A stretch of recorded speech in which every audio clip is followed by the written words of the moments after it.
Okay, so let's start with what a market is. So Tristan, what is a market? It's a place where who meets? Buyers and sellers. Perfect. Buyers and sellers meet to exchange goods and services. Okay. So obviously the buyers have demand, would need to have demand for something, and then the sellers would need to have a supply of something. So we need to define demand. The best way to define demand is to understand the kind of demand curve. So remember in microeconomics, we're always going to talk about one good or service at a time. So let's just say we're talking about football tickets. So if the price of a league game is £2,000, not many people are going to buy it, right? Because it's very expensive. What would happen to the demand for football tickets as the price of it goes down? Increases. Yep. So you've got price on the y-axis and quantity on the x-axis. So the first thing to just understand is demand is a relationship between um, like price and quantity, and it goes downward sloping. So when you define demand, just remember it's the number of goods and services.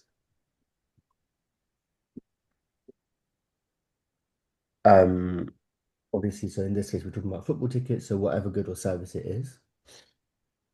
Also, Esan, I can send you the notes after, so if it helps you, you can write notes. Oh, I'll cool, cool. just send it to you after. It's up to you. Oh, cool, cool. Yeah. The Yeah. number of goods and services that people are. And then, Tristan, what would we say? Like, we don't just say people want. So how do we describe that? Willing and able to pay at a certain price point. Yeah, because we're going to be able to buy at each price.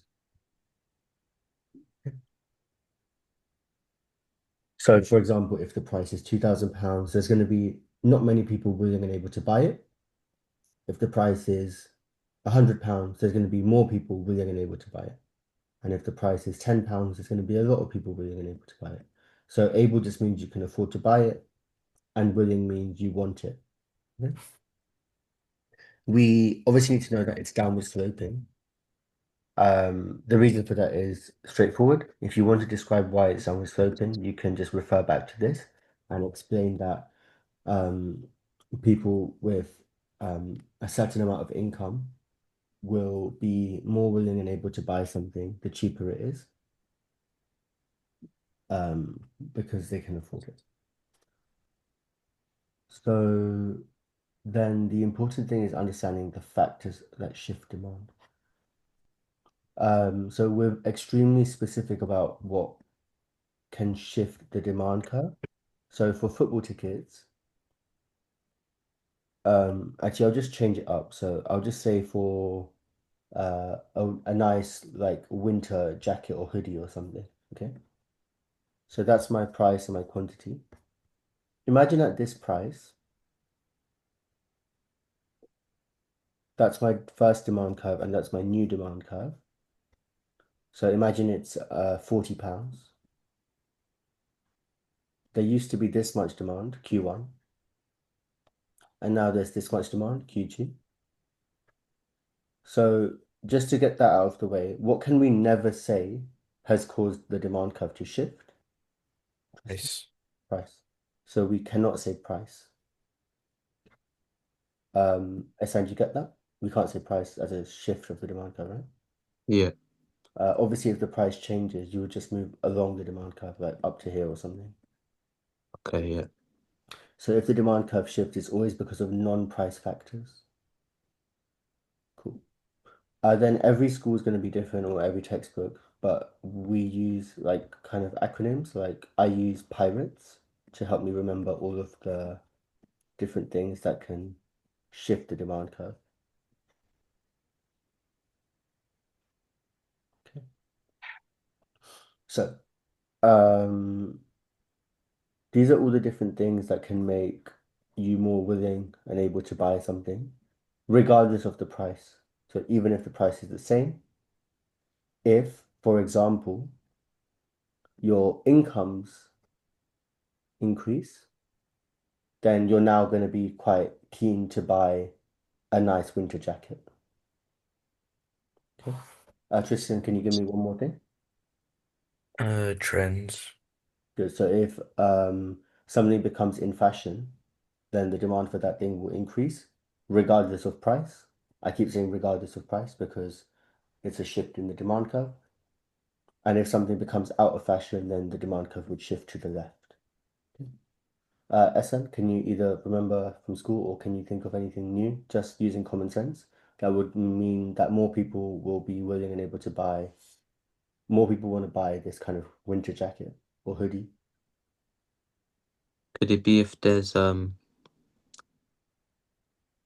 like less supply of it, Mm, maybe?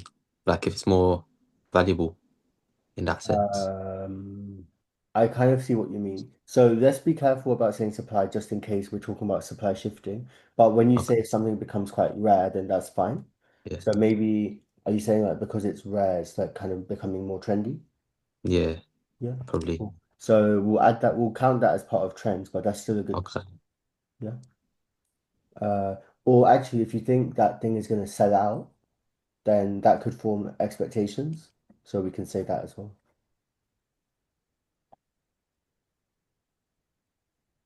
So, for example, this is some silly example, but do you remember in COVID when the toilet roll used to run out in the supermarkets?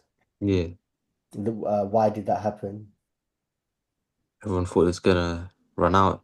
Yeah, and people were like, "Oh, They thought need to we're stock up locked on it. down. We can't go outside. We can only go to the shop sometimes. So we better buy so much toilet roll." So it was running out, Mm. so people kept buying more and more. So that's kind of another example of expectations. But the one you're talking about is like if there's limited drop off, like Yeezys or some kind of shoes or coats or something, then there's that expectation that it will go up in price later, or expectation that Yeah, will be extremely fashionable. So that counts as expectations as well. cool. Tristan, anything else? Population. Yep, that one's just very generic and applies to everything. So if population increases, before there would be say like I don't know 100,000 people who need a winter coat, and if population increases there'll be 120,000 people who want a winter coat, and that's again irrelevant of price. Okay. Tristan, one more thing. Seasons. Good, so that one fits in well with the example. So obviously if we're talking about winter jackets, the demand for that would increase in the winter and decrease in the summer. Esan, can you think of one more? Even either thinking about the R or the A, which might be confusing for you if you're doing it first time, or you can just use your um, everyday knowledge.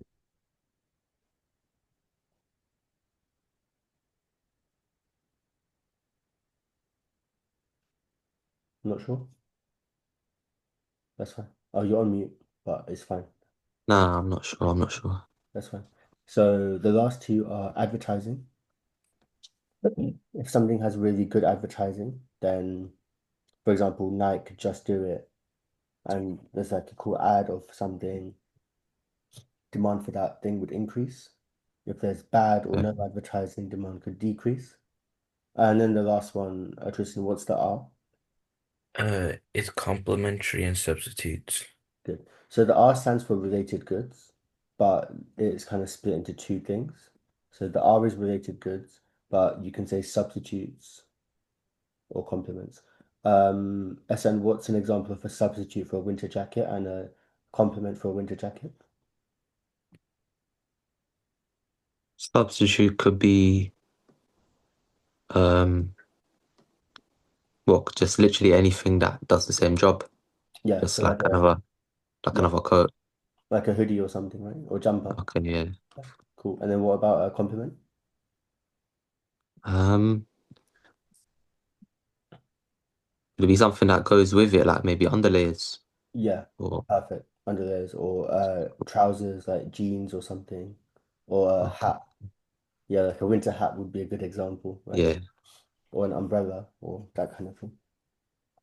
Mm. Um, so yeah, so obviously if prices of these kind of related goods change, so if the price of coffee goes up, then the demand for tea might increase.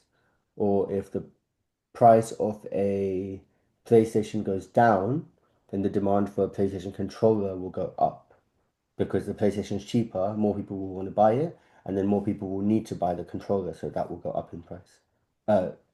Demand will go up for that, sorry. Schools might say Pacific or different things for the acronym. Pirates is the one that I've always used, so just pick one and memorize it over time. Yeah. Even if you can memorize 3 or 4 of them, it's fine for the time being. Over time, you will learn them anyway. Yeah. Especially for the shorter answer questions, they love asking. They'll just say what caused the price to change, and it'll be because of the demand curve shifted, and you need to pick out a factor really fast. Okay. Okay, cool. Instead of writing, I'm just going to use my notes now. So just to summarize what we've done so far, market is a place where buyers and sellers meet to exchange goods and services. Demand is the number of goods and services that consumers are willing and able to buy at each price point. And we gave an example, if football tickets are really expensive, there's going to be a small number of goods and small number of football tickets that people are willing and able to buy. And if the price goes down, there's going to be a higher number of the football tickets that consumers are willing and able to buy. We know that demand is downward sloping because when prices are really high, the demand is lower because goods and services are less affordable. Okay. I'll come back to this one next time. It's something we cover a lot in year 13. And we talked about a right shift in demand. So we talked about pirates, all of the factors that cause demand to increase. And Esan, just to ask you one more time, what can we never say as a factor that caused demand to Change in increase? price. Yeah, perfect. Cool. Because that would be measured as a movement along the curve. Okay. If you ever hear the word increase in demand, it means a right shift. Okay. Yeah. A decrease is a left shift. If you hear contraction or expansion, that's when you move along the curve. We'll talk about it more when we do some practice questions. Moving on, supply. I always ask this. If that's the definition of demand, SN, what's the definition of supply going to be? How would you just slightly tweak it to make it for supply? Is supply the amount of goods and services that consumers are willing and able to buy? Do you have to change that bit? Oh, Obviously, that bit. so think about firms supplying something. Um, So supply is the number of goods and services well, that that are that who are we talking about now? Who that supplies stuff? the the businesses, the sellers Yep. So you can say firms or sellers or producers. Any of okay, those words are fine. are able to Are willing and able to produce produce. or sell at each price point. Oh, okay. So if you think about say a, a barber or something, a barber's gonna cut no one's hair if the market price is £0.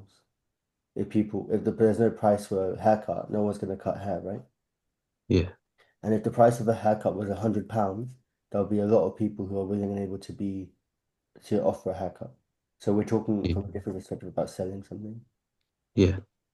Yeah. So, or if you make chairs. So if you make chairs, if the price of chairs is low, if chairs are not valued in the market or in the economy, there's going to be not many people who are going to be willing and able to sell chairs. But if chairs are expensive and valued highly, then there's going to be a lot of people who are willing and able to sell a chair. Yeah. Okay.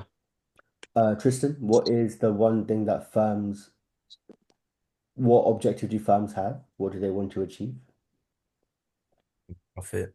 Profit, good. So therefore, that explains the relationship between price and supply.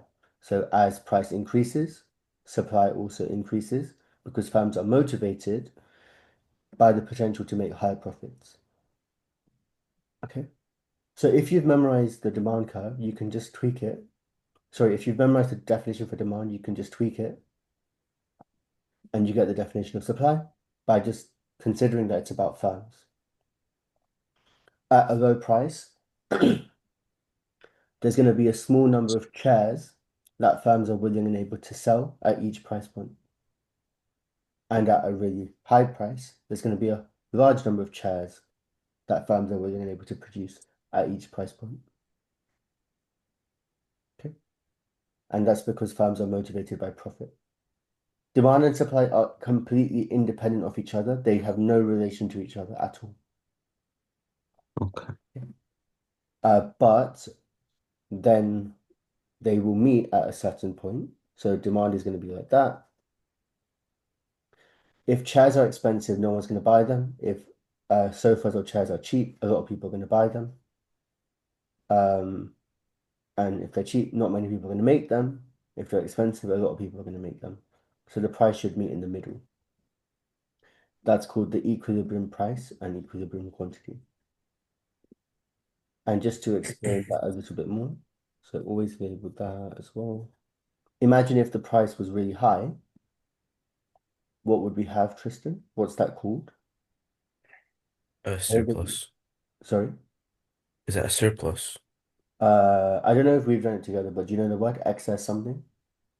Or No, if I'm I not make sure. it, if I give you two options, is that either if you just shout out, if the price is too high, would there be excess demand or excess supply? Excess Excess supply. supply. Yeah. Yeah, A lot of people willing to because produce. at that price, there's literally this many people who are down to buy a sofa. But at that price, there's this many people who are down to make a sofa. Okay. Yeah. So it's the same with driving instructors or tutors. So imagine if there's a really high price set in the marketplace, or you consider a really high price, there's going to be so many people trying to do that business, but not many customers for it, and vice versa. Yeah. And if the price was too cheap, you just see excess demand, which is when, imagine there's like queues outside a shop, maybe because the price was set too low. Okay, Yeah. perfect. Last bit of recap then for Tristan. If you've got the factors of supply, again, non-price factors that affect supply.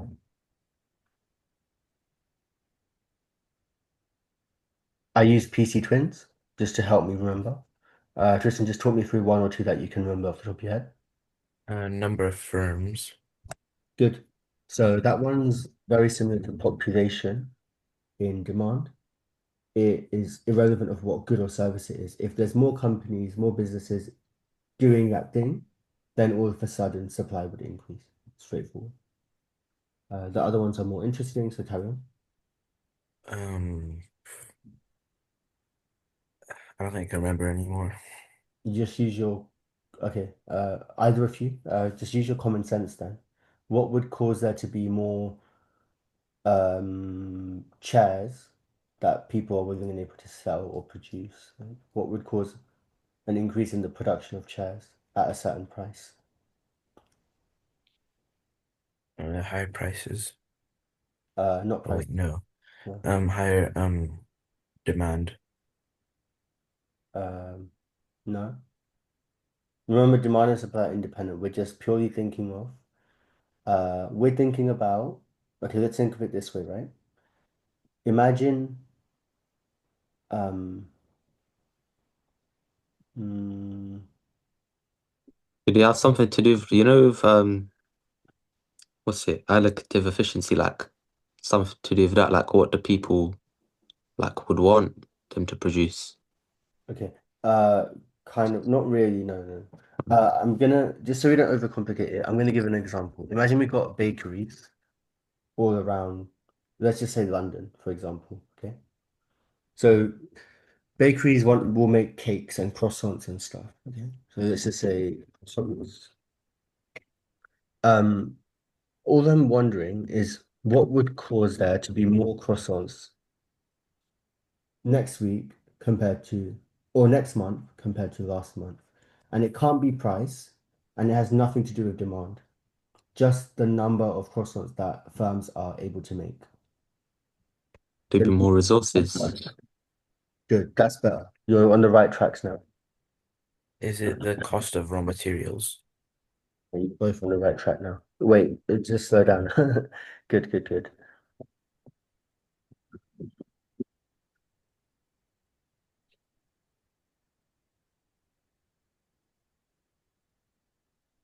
Okay. So SM, what was your one? More You said more like resources okay. to Give me an make them. example of a resource that you need to make croissants. Could it be yeast, maybe? Yeah. Okay. Fine. And Tristan, what was your one? The cost of raw materials. Okay. I'm gonna mix both of yours together, and we'll just say cost of production. Okay. Yeah, Perfect. So if cost of production fall, it's just easier to make croissants. yeah.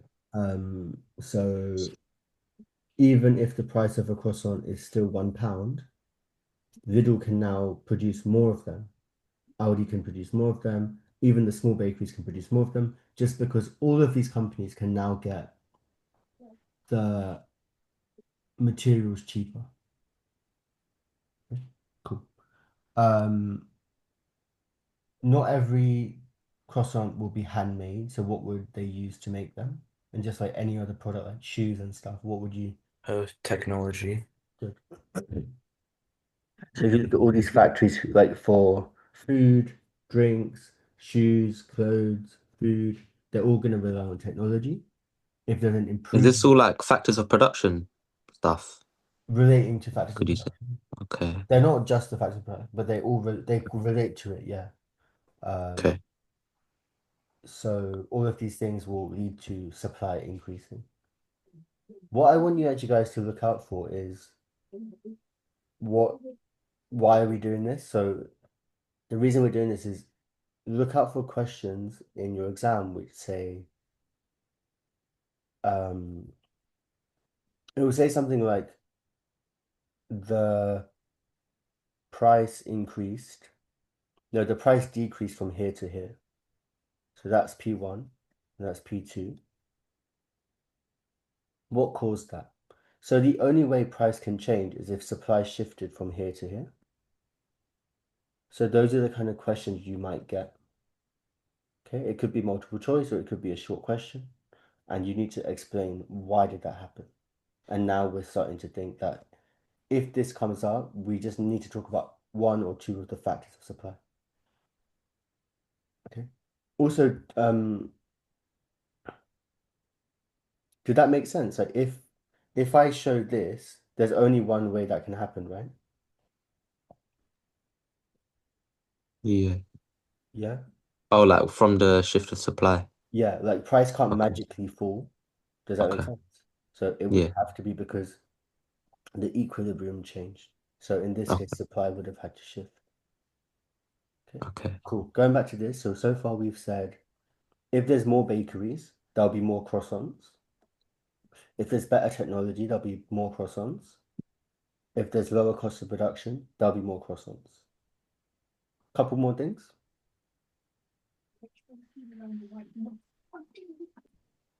SN, what would increase or decrease the supply of mangoes? Um, could it be When do you get mangoes? more mango trees, isn't it? When do you get them? Like what? Oh, this Summer. when the weather maybe The like summer, the like season. in the summer. Yeah, Yeah, so the you're weather. right. Weather. So for not everything, but a lot of things, the weather will Yeah. impact supply as well.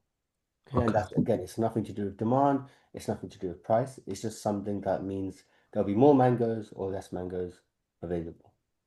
Yeah. Cool. And then the last one up here is productivity. It could be how productive the machines are or how productive workers are. If farmers are more productive, we might be able to get more mangoes. If farmers are less productive in looking after the farm or the trees or whatever it is, with less mangoes. If the staff are faster at making croissants, then there'll be more croissants. So productivity. The last two, we're not going to go into detail now. They come up in a lot of detail at the end of micro when we do the government intervention. So don't worry right now about these two. Just remember that these two are opposites of each other and they are two really good factors of supply. But the other ones are more important right now. These ones are stuff the government actually does to influence supply, whereas the other ones just change behind the scenes, if that makes sense. Perfect. Cool. So that is demand and supply done. So just to recap, all you need to know so far is what is demand, what is supply, why, which way do they both slope and why? So is it upward sloping, is it downward sloping, and why? And then what are the factors of demand and what are the factors of supply? Okay. If you know all of that, you're good for that this section of the spec.